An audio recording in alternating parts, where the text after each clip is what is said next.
మైథిలి వాళ్ళ నాన్న వాళ్ళిద్దరూ కలిసి గుడికి వస్తారు. ఇక అదే గుడికి అయితే అక్కడ మైథిలి వాళ్ళ అత్తయ్య కూడా వస్తుంది. ఇక వాళ్ళ అత్తయ్య రావడం గమనించక మైథిలి వాళ్ళ నాన్న నాగేంద్రతో కలిసి వచ్చి వాళ్ళ నాన్నతో గుడిలో మాట్లాడుతూ ఉంటుంది.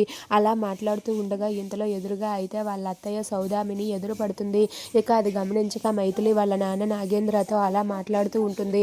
అది చూసి సౌదామిని ఒక్కసారిగా షాక్ అవుతుంది. ఏంటి నాగేంద్రతో ఈ అమ్మాయి మాట్లాడుతుందేంటి?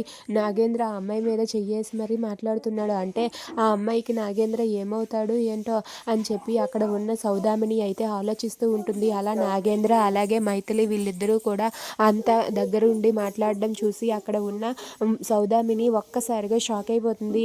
కొంపతీసి ఈ నాగేంద్ర కూతురు గట్ట కాదు కదా ఈ అమ్మాయితో నేను నిన్నే మాట్లాడాను అని చెప్పి సౌదామిని అయితే అలా చూస్తూ ఉంటుంది. దాంతో అక్కడ ఉన్న మైథిలి అయితే ఎదురుగా ఉన్న వాళ్ళ అత్తయ్యని గమనించక అలా వాళ్ళ నాన్నతో మాట్లాడుతూ ఉంటుంది. అలా వాళ్ళిద్దరూ మాట్లాడడం చూసి సౌదామిని అయితే వీళ్ళిద్దరిని చూస్తుంటే తండ్రి కూతురులాగానే అనిపిస్తున్నారు.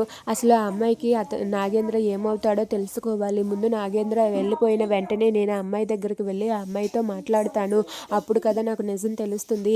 అయినా నాగేంద్ర కూతురు ఈ అమ్మాయి అయితే నేను దెబ్బైపోతానని చెప్పి అక్కడ ఉన్న సౌదామిని అయితే ఆలోచిస్తూ ఉంటుంది. అలా సౌదామిని నాగేంద్ర కూతురు మైథిలి అని తెలుసుకోగలదా?